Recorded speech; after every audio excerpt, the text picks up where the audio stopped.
Hello, everybody. Welcome to the Nighttime Show. I'm your guest announcer, Josh Sussman. The usual announcer, Mike Black, is on vacation. We hope he's having fun. But tonight I'm here, and I'm excited to tell you we have a very special guest. The voice of Goofy, Bill Farmer. He's also the voice of everyone in so many Disney movies, Pixar. I'm so excited he's here. And we have Matt Walker, and as always, our host, Stephen Kramer Glickman. Hey, what's going on, guys? How we doing? We good? I'm good. That is our house band, Ex Mortis, one of our dear friends who lent us their amazing and wonderful music. How are you, Josh Sussman? Well, I found a parking spot out front, so I feel good about that. Well, it's always a good day. That's hard. That's Parking hard to in find. front, yeah. Especially here, in LA. It's a giant pain in the ass to park everywhere. Most places, when you go around the country, there's no parking meters, and then you come to LA, and there's just you have to pay to park everywhere. And I found one, so a good day. Yeah, no, Matt Good doesn't. night. Matt doesn't valet. Matt's not a valet. I hate to valet. Yeah. I don't even have a nice car. I just don't like letting other people drive it. It bothers me. I don't know. I would valet at my house if I could. I hate driving. You should not drive at all. I'm a really shitty driver. He's the worst driver I've ever been in a car with in my entire life. Oh, I haven't been in a car with Josh Sussman. How many points do I have against my license? 40. I don't know. Easily 40 points. Some scary number. You shouldn't be allowed to drive. I shouldn't be. My license may be suspended right now. I don't even know. That's how bad a driver I actually am. I'm pretty bad at it. I've been in a lot of accidents. Right when I bought, you remember, I don't know a lot about cars either. and when I bought my Mustang, I was driving out of the parking lot and I called Matt. You called me. I called like 4 people, but then I called Matt. He was like number 4. So 4th person I call him. I go, Matt, you're not going to believe the car that I got. And he goes, what kind of car is it? That's great. I go, oh, it's so cool. It's the Camaro. Oh, Camaros are pretty cool. I like Camaros. Yeah. I used to have a Camaro. I had a 92 Camaro. It was a pretty cool muscle car. That's so cool. Yeah, it's got the horse on it and everything. Now, is it the RS? Wait, it has a horse on it. No, it's like the horse. The one is from the pony package is what they called it. Are you sure you didn't get a Mustang? No. It's a Mustang Camaro. No, that's not a thing. And I'm pretty sure that's what I got. No, that's not a thing. I'm pretty sure I got a Mustang Camaro. No, that's not a thing. Are you sure? I'm sure. Are you positive? Positive. I got people I have to call. I got to get off the phone. That's pretty much how the conversation the exact conversation. It's pretty much a recreation. I thought I bought a Mustang Camaro, which is not a thing. I have a Mustang. It's less cool. very cool. I think that's cool. Mustangs are cool. They're all right. They're no Camaro. I think they're cooler than a Camaro. I don't know. You're out of your damn mind. All Mustangs right. don't have T-tops. Camaros have T-tops. Josh, what's been happening with you in your life? You doing okay? I'm doing okay. I just did a movie for the Sci-Fi Channel. What? Cool. What was it called? It's called Two Lava, Two Lantula. No, shut up. Are you serious? It's a sequel to last summer's sensation, Lava Lantula. Oh, my God. So it's in the Sharknado camp. Who else is in the movie? So it's lava tarantulas? Yes, they came out of volcanoes. Oh, my God. That sounds awesome. I didn't get to meet them because they add them in post. Okay. That's special They weren't effects. there What? on set. They're not real? Well, Who else was in the movie? there's a man called Stephen Gutenberg. Oh, awesome. Same name as you. Shut up. Stephen Gutenberg was in the movie? Yes, he was. Did you get to meet him? I did. I had most of my scenes were with him. And I worked with a man named Martin Cove also. He was like the bad guy in The Karate Kid. Oh, yeah. And, there's some fun stories. But The head of Cobra Kai. yes, like Sweep the Leg. Yes. And it was fun. They shoot the movie in 13 days. These Sci-Fi Channel movies. Yeah, they don't mess around. It's just like in and out. They're done. That's so cool. It was fascinating filmmaking. So I think at the end of July, it comes out. Wow. Very cool. That's amazing, dude. Congratulations. Maybe they'll show it at Comic-Con. They do. They have a big presence. Like last year. Yeah. Last year they had Sharknado 3. There was a big party for it. Sharknado 3 last year was the biggest hit of Sci-Fi Channel 2015. Their number 2 hit, Lava Lantula. Ah, yes! Sussman bringing the heat. Nice. Now, Police Academy. Is there another Sharknado movie coming out this year, or are you guys primed to take that spot as the top sci-fi movie? I don't know. If there's no Sharknado, this could be the number 1 movie of the Sci-Fi Channel. And there are other Police Academy cast members in it as well. No, there are not. Oh, really? Who else is in it? Michael... Winslow? yes! Michael Okay, Winslow's sound in effects. it? And then Yeah, he does sound effects in it too. Horrible Michael Winslow helicopter. And We then, want to have him on the nighttime show, actually. We've been talking about that, We've been trying to actually. get him on our show. Yeah. he was a gentleman. What about G.W. Bailey? Was he in there too? No, love that guy. but Stephen Gutenberg, what a classy man. He's the star. Like, that's how a movie star should be. Like, I thought people should go to movie star school, and he should be the teacher. He lets all the crew and everyone eat first. I've met some divas, and they're like, crew, move over. I want to eat the food. And people are like, oh, Steven, you're the star. You'll go eat the food. And he's like, no, you're working hard. After you. And I'm like, that's so cool. I want to be him when I grow up. That's amazing. All right, I think it's time for a little something we like to call headlines. Headlines. Headlines. Headlines. All right, what do we got first? Exciting stuff. What's going on? Well, I don't know if you read this, but the other day, a Scooby-Doo-like van escaped from the California police. What? Are you kidding me? No, there was a minivan painted like the Mystery Machine from Scooby-Doo. Oh, my God. And it led the cops on a high-speed chase, exceeding speeds of 100 miles an hour. Oh, my God. That's a real story? That really happened? Yes, really happened. Where does a situation like this even occur? Northern California. And they escaped? They got away, apparently, is what they say. Escaped the cops. But, I mean, how hard is it going to be to find the Mystery Machine? There's got to only be, like, maybe 14 of those in the country at this point. People who've painted their vans like that. Unless they painted it again. But isn't there, like, surveillance from... Maybe they've now painted it like the A-Team. And they're going to, like, shoot up the cops next time. That's amazing. You know what? I wish that we had more, like cars from movies doing crimes. Because that would just be hilarious. Well, apparently, the woman who was driving it escaped the cops during the chase, but it was easily identified as being her vehicle because it's not exactly a common thing to have a Mystery Machine. So they did wind up catching her later on. When they caught her, did she pull her face off? Pull it up. I would have got away if it wasn't for you damn kids. Old Man Johnson.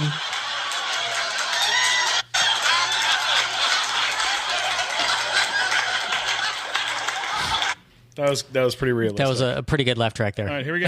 That was a left track? Hey, here's a good one. Long Island man was charged with a DUI that when he live streamed his DUI. That's a second one. That's the second one we've heard about. We did a joke about a woman who live streamed her DUI on the live nighttime show, the last one we did. Yeah, this woman had this woman had been driving and live stream. She was periscoping on her phone live to everybody, and some of her followers actually called the cops on her. And when she went to trial, she was charged with 23 counts of driving while intoxicated, and I believe, and then she got 16 likes and 5 new friend requests, which is great.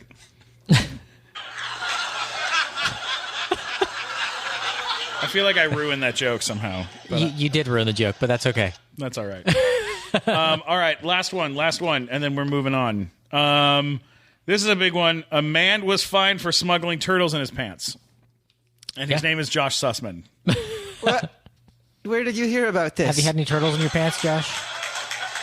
Well, sometimes things move slow and take a while like a turtle. Mm-hmm. It takes a while for me to come out of the shell. Oh, but when I do... No, he just wears a cup all the time. That's why he thinks it's like a turtle. Oh, Josh. How are you getting... You're getting laid. You're getting ladies. You're getting laid right now. I love to make love. I even got a thank you note. Like a handwritten... so creepy when you say that. You got a thank you note? I did. What does that mean? Dear Josh, I love making love to you. You make me feel so good. Thank you for providing that pleasure. This is good advertising. He's just advertising for himself now. Is this a commercial that we're doing for Josh This Sussman? podcast is sponsored by Josh Sussman's Love Life. Are you tired of not getting laid from a guy with giant hair who was on Glee? Then call the Josh Sussman hotline. He'll take good care of you. The Josh Sussman Hot Sex Line. He has a Screen Actors Guild Award, and he'll show it to you if you take your pants off. I won't just show it to you. We could use it as a toy. Oh, my God. No! No! Why is this happening? Then we could play like spin the bottle. Oh, no, I don't want to think about it. Hey guys, you got to check this out. There's this new app that I'm using, and I'm obsessed with it. It's called YoShirt, and you can get it. Yeah, you can get it on your phone. You got to try this thing. It's super, super cool. What does it do? Okay, so YoShirt is the app for creating one-of-a-kind apparel and accessories on your iPhone. What? Yes, I mean, you can take a picture of a comic book cover, your favorite comic book, Mike, okay? Yeah. Take a picture of that, one of your famous Instagram photos that you do of, like, action figures fighting each other. Photography. Take one of those pictures, and you can turn it into a T-shirt you can wear at Comic-Con or at any con or at anything, any day of the week. It doesn't even have to be It doesn't have to be a Comic-Con. It could be anything. Can you take a picture of an ex-con and get that on a shirt? You can put an ex-con on a shirt. What else can you put on a shirt? Ex-girlfriend you can put on a shirt. Anything with an X. Shaka Khan? Shaka Khan you can put on a shirt. Whatever you want. This thing is incredible. Now, when you put it on the app, is that it? You just print up a boring old picture? No. You can do all sorts of stuff to customize your designs with stickers, backgrounds, text, whatever you want. You can share your creations. Shirts. You can only do shirts? No, there's so many different. You got to check out this app, guys. What else besides shirts? There's sweaters, there's leggings, there's underwear, there's tote bags, there's socks. Now, a lot of these apps try to rip people off. You give them your financial information. Oh, no. These guys are incredibly secure, super fast. It's a secure checkout with Apple Pay. All right. Now, this is a quick note to our listeners, because I know we have listeners all over the world. YoShirt ordering and shipping is currently only available in the U.S. and Canada. But if you are a fan of YoShirt and you're in another country, we're going to be getting cool like YoShirt stuff, and if you let us know that you live in another country, we'll ship it to you as a gift. You are sure to impress your friends and your family when you express yourself with YoShirt. Guys, don't forget to check it out. It's a super cool app, YoShirt.com. That's YoShirt.com. YoShirt.com. Tell all your friends. All right, look, we got to move on. We have a phenomenal guest who I want to talk to for the rest of this, because it's a huge deal that we have him. Ladies and gentlemen, you know this guy from the movie Toy Story, from the Goofy movie, from Monsters, Inc., Toy Story 2, everything awesome that's ever happened ever in the history of awesomeness ever. Ladies and gentlemen, put your hands together for Bill Farmer. Thank you. Thanks for having me on. It is amazing to have you. You've been the voice of Goofy for how long? Have you been the voice of Goofy? 29 years. Next January, 30 years. God, that is It's going to be a career if I keep it up. That is unreal. That is an unreal it doesn't seem career. like that. It's gone like, What was the first time you did the Goofy voice? You mean after I got the job or before? No, how about before you got the job? Both, yeah. Well, I was one of those kids that I always did impressions around the house. And, I loved cartoons and stuff. So I'd watch, Bullwinkle and stuff. And I'd come, hello, Mom, how's for dinner? And our belly's weird. My parents didn't know what to think of me. But, no, I was just one of those kids that I kind of did it as a lark and just for fun. And it became a career. But the first time, I can remember the first time, was it January 23rd, 1987, a date that will live in infamy.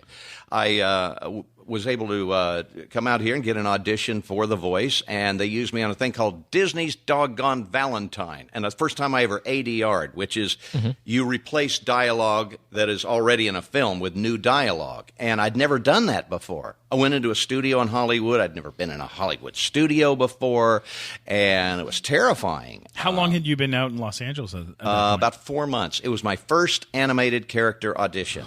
Was Goofy. God. Wow. It's like, and people said that's like an overnight thing, but it was after 12 years of stand-up and radio and things like that, getting ready to have the lightning strike, I guess.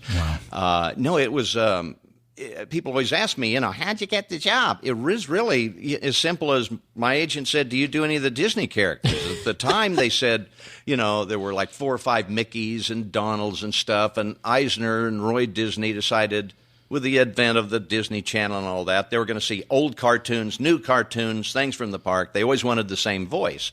So they want to have the best voice for each of the characters and settle on one person. So I had a big audition, and I just got a cassette of the original voice, and Gorge practiced the voice and the laugh, and they sent it in. About a month later, after they sent it in, they said, hey, they want to use you. I didn't know if it was like 1 time, 2 times, and now it's been about 3,500 times over 29 years, and still going strong. That is phenomenal. That's unbelievable. I now know. I thought, I came out and I did this. This is easy, man. Then I found out getting the second job and the second character is hard. Wow. Who else have you done for Disney? What other voices? Oh gosh. Have you done? Whenever you hear Pluto barking, it's me. I get paid to bark. Yeah. No way. Of the main characters, Horace Horsecollar, lesser-known character, he didn't have a voice till we did a movie called Prince and the Pauper, which is the first, out in theaters kind of thing. Yeah, sure. And I got that right on the spot. I was doing Goofy and Pluto, and they said, Horace doesn't have a voice. Can you come up with something? I said, what's he like? They said, he's kind of snooty, so I was kind of thinking Jim Backus. And, that kind of snooty voice. And they said, well, he's kind of droll, so I was thinking like Ben Stein. And so I took the Jim Backus, I kind of slowed him down, and that's how that character was born. It came about just like that. The love child of Thurston Howell. It is, and Ben Stein, which would be really ugly. Yeah, not a pretty baby. That's a very ugly baby. Yes. What were you, when you were growing up, what voices were you doing growing up? Like, who were you watching? Well, of course, when I grew up, and watching comedians, like on Ed Sullivan and those, on our show, the Dancing Bears and the Beatles, and they'd always have comedians on there and impressionists and things. So I used to do things like George Burns, one of the old great comedians of the old days. And he always had a cigar here, if I can get down that low. And, of course, a lot of Westerns. Well, of course, John Wayne and those sort of voices from the Westerns. We're going to do it there. We're going to go out and have some a lot of fun here. And Jimmy, all those great voices from the old movies. And as a matter of fact, one of my favorites is Mr. Haney on Green Acres. And those kind of things. My God. Are there any voices that you've always wanted to do but you could just never get? Oh, tons of them all the time. The ones I'm not doing. But no, they're hard. Some of them you grab on too fast, and I think the first time I ever heard Wolfman Jack, I could do it. Yeah. Oh, baby, we're going to be playing stacks of wax till dusk till dawn, baby. I could just do that. Sure. More subtle ones like Johnny Carson was a toughie to get because it's all cadence and the way he says things. And he'd always do that Karnak thing. And the answer is 20,000 leagues under the sea. And the question, where's Congress's approval rating? 20,000. Oh, yes, King. So I just, listen to this stuff and just try it out on my friends. And it's like, hey, man, that was cool. At this point, do you have to audition for Disney ever, or do they just... Not Disney. Well, not obviously for Goofy and Pluto. Like 7D? Yeah. Or... Oh, yeah, 7D. I'm on that show. Do they just offer that to you because you're amazing? No, I had to audition. I still have to audition for everything other than like Goofy and Pluto. So the 7D, which is Disney Channel, Disney XD for you kids, and it's like the Seven Dwarves kind of reinvented, and it has a great cast, one of the best ever, even people like... Kelly Osbourne in her first show. And even the minor characters are like the Talking Mirror is Whoopi Goldberg. The Crystal Ball is Jay Leno. So they love doing this stuff, too. But Doc is the character that I do on the 7D. And, of course, I had to articulate the way that he would speak. And along with thousands of others, I lucked out. God, that is fantastic.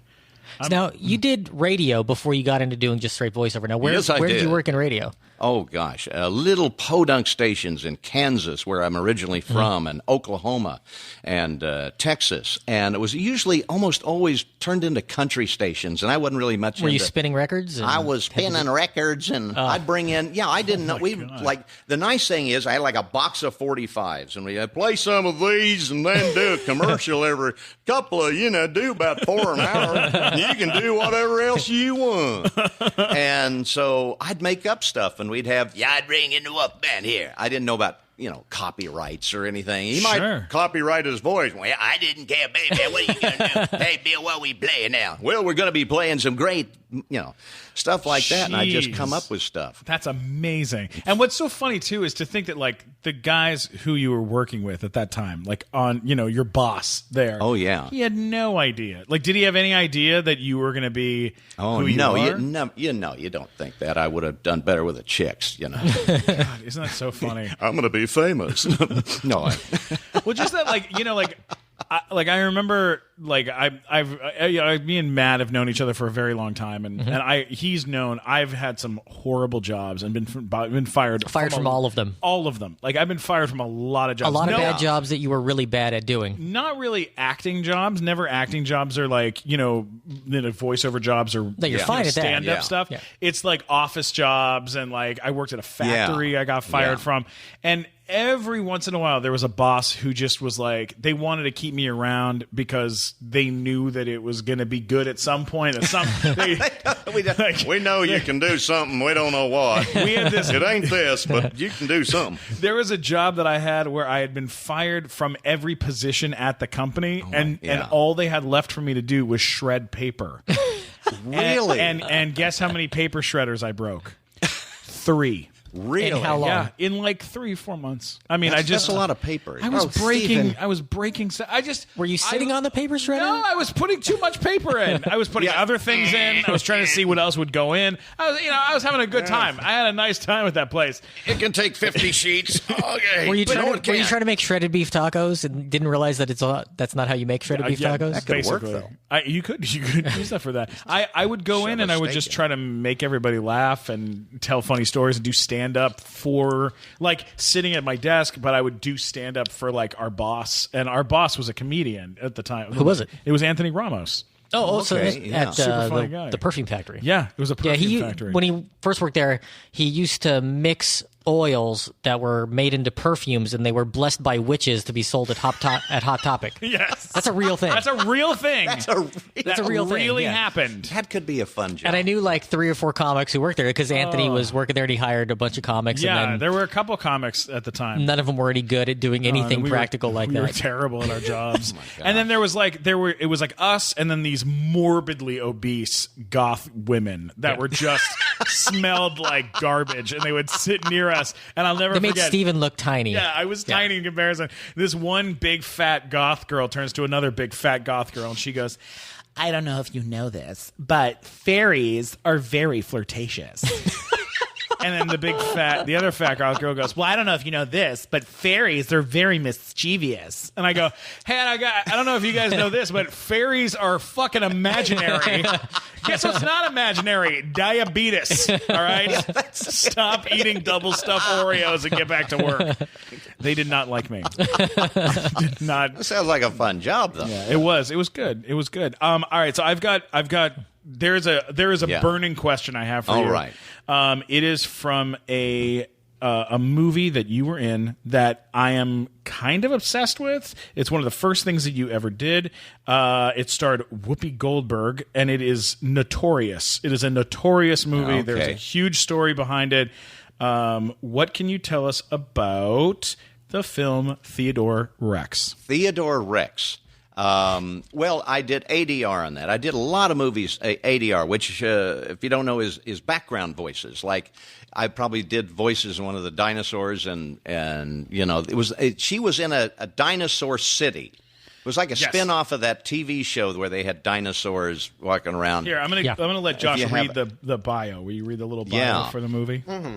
In an alternate futuristic society, a tough female police detective is paired with a talking dinosaur to find the killer of dinosaurs and other prehistoric animals, leading them to a mad scientist bent on creating a new Armageddon. I think this is one of those situations where Whoopi had probably signed a 5-picture deal and they couldn't come up with the 5th one. And so they said, well, let's see if she can save this dog, Yeah. Yeah, they plugged her into this movie. I'm sure you know the story, but they plugged her into the movie, and then she figured out what it was, and she tried to jump ship. Oh, that wouldn't. Yeah.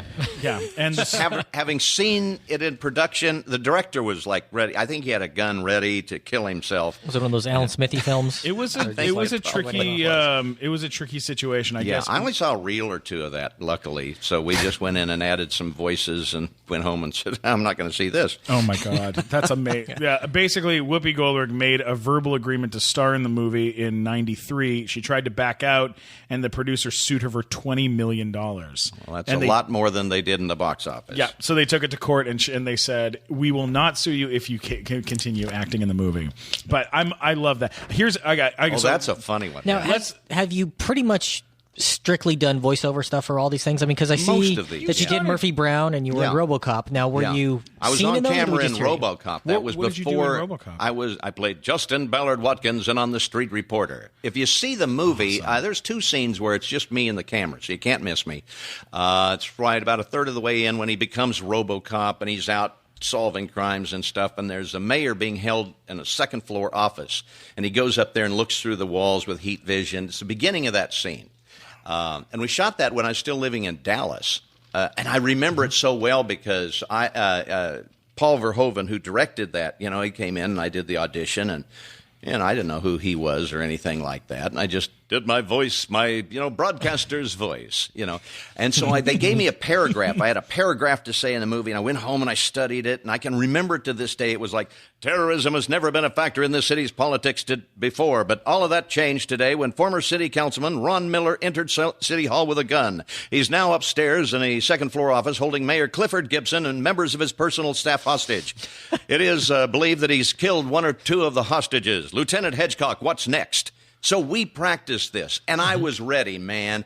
We waited around on the set about 8 hours. We finally got on set in Dallas, which was old Detroit at the time. Mm-hmm. It was 95 degrees. It was midnight. It was August. Everyone, Peter Weller in the costume he was dying. Yeah. After every take, they'd have to blow cold air up his sleeve. Oh. Mm-hmm. And so I get to my mark, and I'm backing up, and these cars are whipping in behind me, and I could see out of the corner of my eye. I think they just said, "You drive the car," No stunt. I don't know if they were stunt people or what. But anyway, I hit my mark really early. So Paul Verhoeven said, "Well, let's cut this, this, and this." And I'm like, "Are you kidding me? I just spent 3 weeks learning this paragraph. I can't change it." And I had. So if you see me in the movie, I'm kind of stuttering a little bit. It's because I'm trying to remember what to say. It's like, terrorism has never been a factor in this city's politics. The mayor's being held hostage, and it's believed that some of the people have been killed. Lieutenant, what's next? And then I hit my mark. My God. So the first time in a big movie, I'd done some TV shows before, but that's first movie, and who knew it was going to be a big classic like it was. Jeez. That was cool. But my first R-rated movie. Really? It was. Oh, wow. I'm the only guy who didn't get killed in the movie, but it was really fun. So did they keep your role when they did the remake of it? I'm just wondering if somebody else played that part. I sent in my thing. Can I be in the new movie? No. Never call. It's for the best. It's for the best. Yeah, you skipped out on a bad one. So people love the original RoboCop. What about you? You did an episode of Murphy Brown. Yeah. I just because impressions I had to do. George Herbert Walker Bush had to do the president, and the episode was that Murphy Brown went to a presidential conference, and she's talking to the president, and they had the real Bush, footage of him that they would cut to.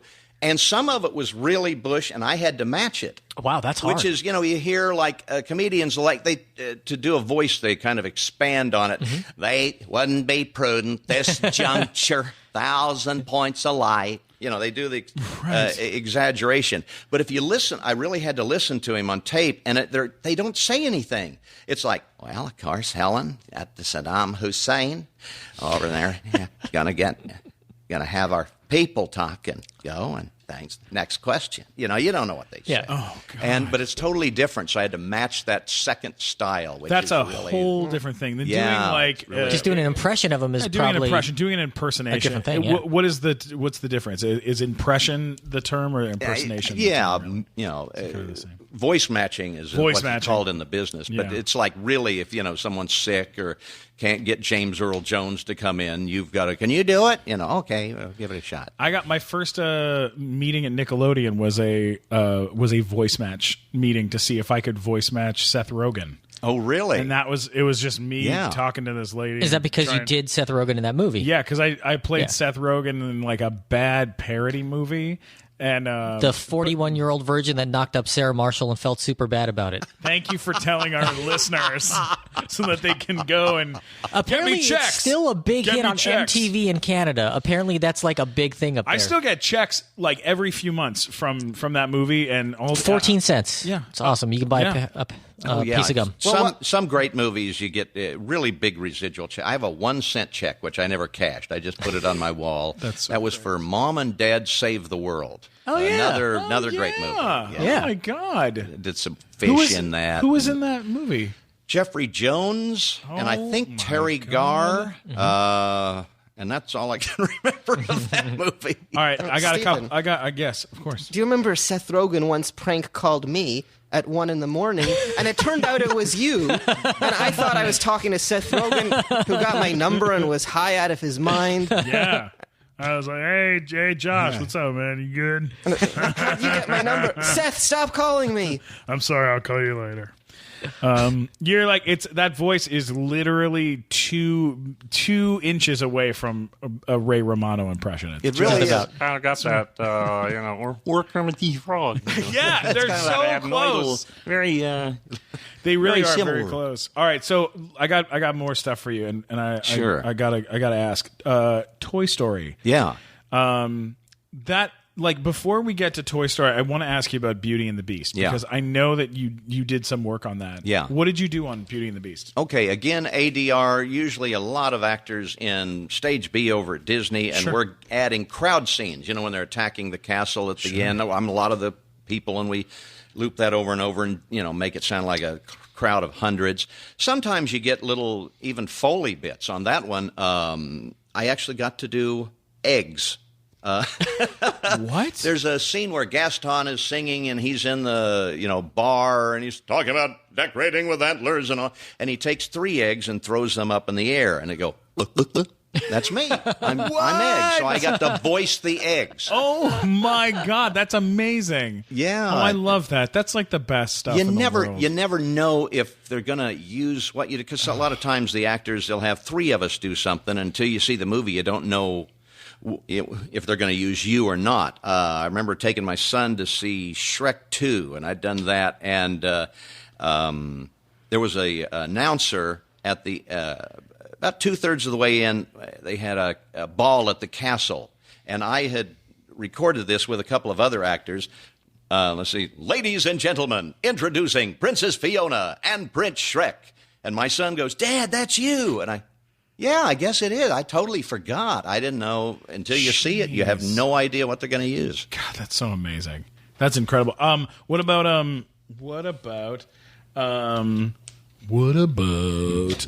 the film Toy Story and all the Toy Story movies? What have you been doing in those? I've been doing again a lot of the ADR incidental characters, like that one. If you hear the Pizza Planet background as they're going through the Pizza Planet, I was mission control.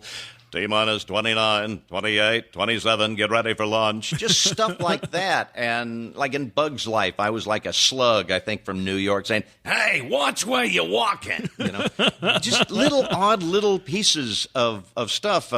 Monsters, Inc., the little yellow guys with the CDC, they got the...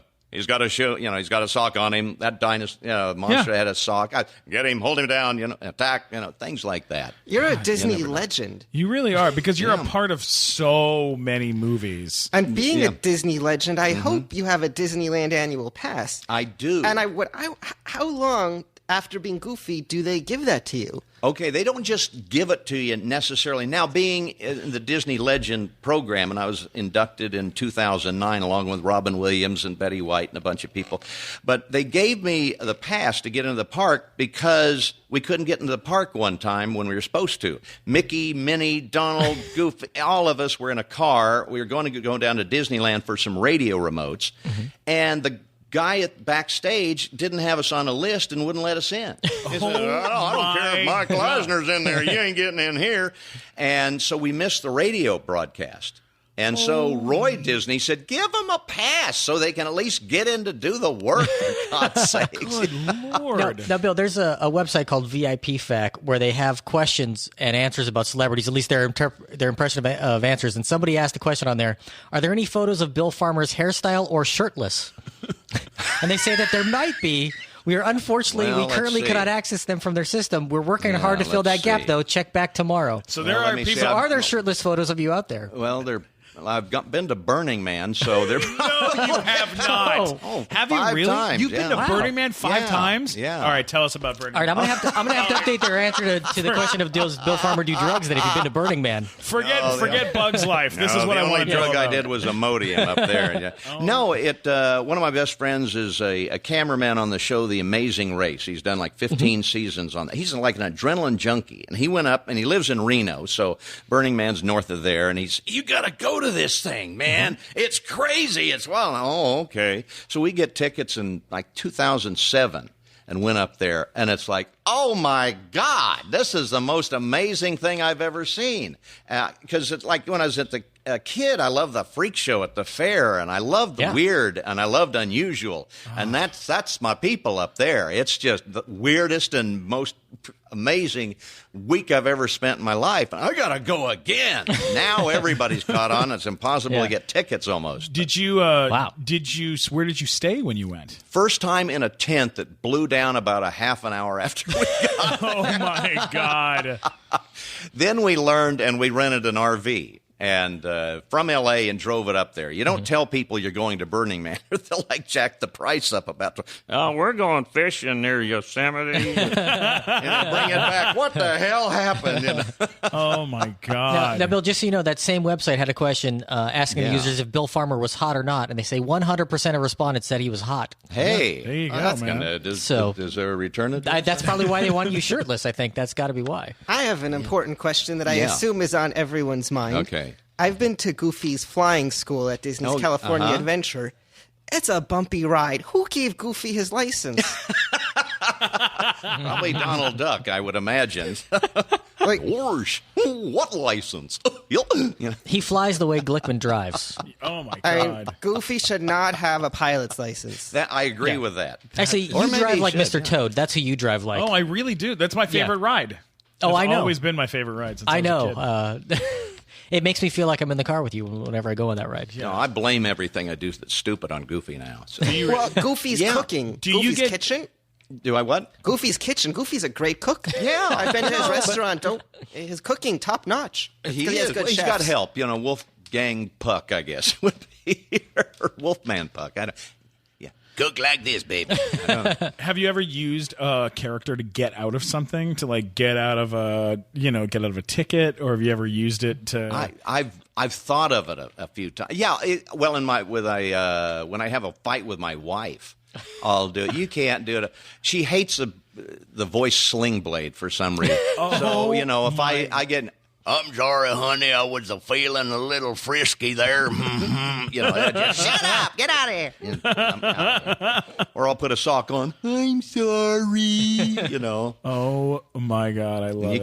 You can't argue with a sock. No, I know. I do the same thing with my girlfriend. I do like weird voices to try to get out of fights, or if I say something stupid, I go, and then the punchline is like she's having lady time right now. And, okay, yeah, I the lady time of the month, and I said to her, I go, hey, she goes, I just like want to have like time where like we can just like just have like cuddles, like just have like a couple minutes of cuddling. And I go, listen, I got some work to do. And she goes, I feel like you're just like, and I go, honey, you know what this is right now? You know what's happening? She goes, what? I go, it's lady time. Lady time is happening to your body. And she was like, oh my God, forget it. Like walked out of the room. You should bring her home some soup. She's not like, you know her. She's never like complaining or anything. But when that's why Josh Sussman gets thank you notes. Right. And he brings them soup. He brings them that's soup. The secret. Soup. Let me write that down. Soup. Soup will get you thank you notes. That's what we want.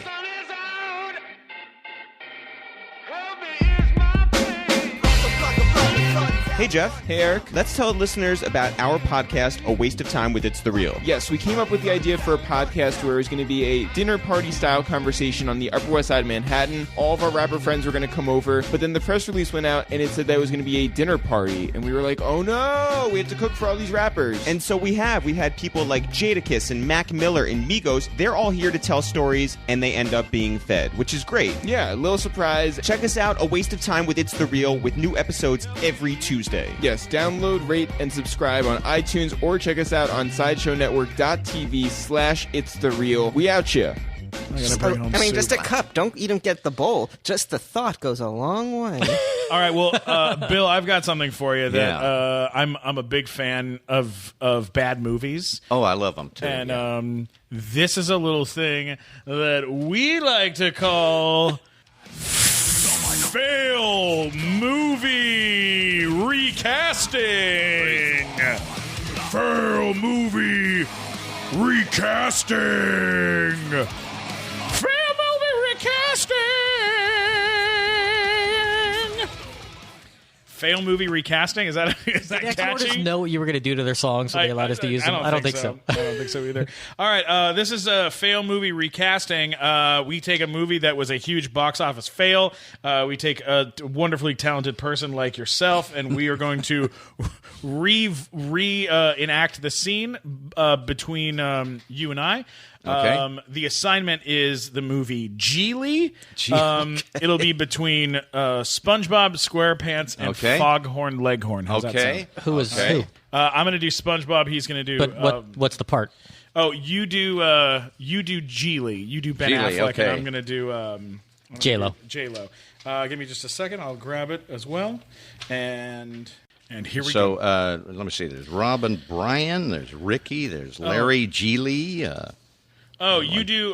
So you're going to do GIGLI, and I'm going to do Larry GIGLI. Yeah, you do Larry GIGLI or just GIGLI, and I'm going to do everybody else. Okay. Okay? All right, here we go. Ladies and gentlemen, GIGLI. Yeah! Who the f*** are you? Who the f*** are you? Hey, excuse me. Oh, God, what a shithole. Lady, I think you're in the wrong place. No, you're in the wrong place. You have no idea. Who the f*** are you? You're the f*** are you. What? Don't tell me what we're supposed to do. How about this? You leave him the f*** alone or I will kill you. You kill me? Hell, you go ahead. I will kill you. You don't tell me what to do, okay? I say, don't tell me what we might do. Don't tell me what we're supposed to do.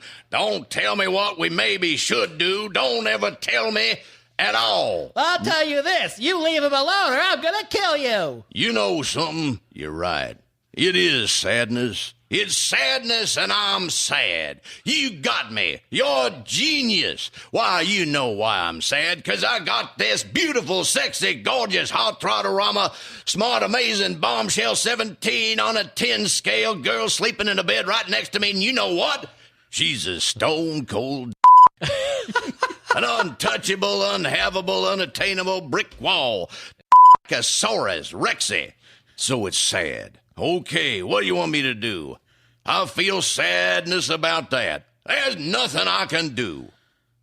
And not only is she a major babe, but I really like this girl a lot. I say a lot, boy. I mean, she's not like anybody else ever knew before, and that's completely new one on me. I don't even know her real name, so there you go. Oh, in case you're interested, my life sucks. All right? Stick a fork in me when I'm done. Okay. That was GIGLI, SpongeBob, and Foghorn Leghorn. And the edited That's version. amazing. That was absolutely phenomenal. Was that Kevin Smith who wrote that? Yeah. Oh, God, I hope not. Was I it? think that I'm going to look it up. Go I think that look was a it Kevin up. Smith. That movie. is just horrendous if that's true. I love Kevin. I will when we have him on the show, I will give him shit for it. What? That's his chair. Is that his chair? Oh, really? Oh, wow. Oh. Well, then we will give him shit for it when he gets here later today. All right, listen. I gotta tell you, I can't thank you enough for coming in. My pleasure. Would you come do the nighttime show live? Like, would you I'd come love do to. the show at the Improv? I'd love to. Yeah. Well, let's talk about April or May, and we'll get you in there. And it was not written by Kevin Smith. It was written by Martin Brest. Who I believe has retired and threw himself off a bridge. I wasn't abreast of that situation. Anywhere that they can find you, the internet can Absolutely. BillFarmer.com. You can always tweet me on @GoofyBill. I also am opening a website now. I teach voiceover, do demos, vobiz.com, which is in process of being made right now, and I work with my son, who's an engineer and a drummer. So it's kind of fun. And That's so cool. Great. That's awesome. Josh, wonderful Josh Sussman, where can they find you on the internet? At Josh Sussman on Twitter. Facebook is Mr. Josh Sussman. Instagram is Mr. Josh Sussman. What about you, Matt Walker? You can go to mattwalkersucks.com, which is a real thing. Or just check out Funny Matt. Just Google the word Funny Matt, and I will come up on any love website. mattwalkersucks.com. It's your favorite website. It's my favorite website. It's like a website where he takes all the meanest things people have ever said about him. I take all my hate mail. and put them on, huh? Yeah. Yep, and he I've been doing that puts- for years. Like now Jimmy Kimmel does that as like a thing. And I've done that for 10 years. Yeah, and it's hilarious. It's a great Yeah. website. It's very funny. If you are in the Southern California area, come to the Hollywood Improv. We do our show here once a month. Always check the calendar. We have a show. We have the March show. We had the February show, and we'll When's be here April? for April is April 16th, and then we're back in May and June and July and on and on and on. So we'll be here for a long time, and I hope that you come join us. Make sure to tweet us, hashtag the Nighttime Show podcast on Twitter. Just make it hashtag the Nighttime Show. Hashtag the Nighttime There's no Show. characters left if you say the Nighttime Show podcast. All There's right, like 12 fine. characters left Just on the Twitter. Nighttime Show. Just do the Nighttime Show. You listen to Matt. All right, Matt's the smart one. You do that, and then I'm at Stephen Glickman, STEPHEN Glickman on Twitter and Instagram, and on YouTube. We're always posting clips, video clips from the podcast and from the live show, which is youtube.com/funny guy from TV. So thanks again for watching, and thanks again for listening. Thanks again for listening. See, you are the smart one. Thanks again for staring at your computer while you listen to this. Yes, thank you. I love you guys. Thanks for being the best. Hashtag Nighttime Show.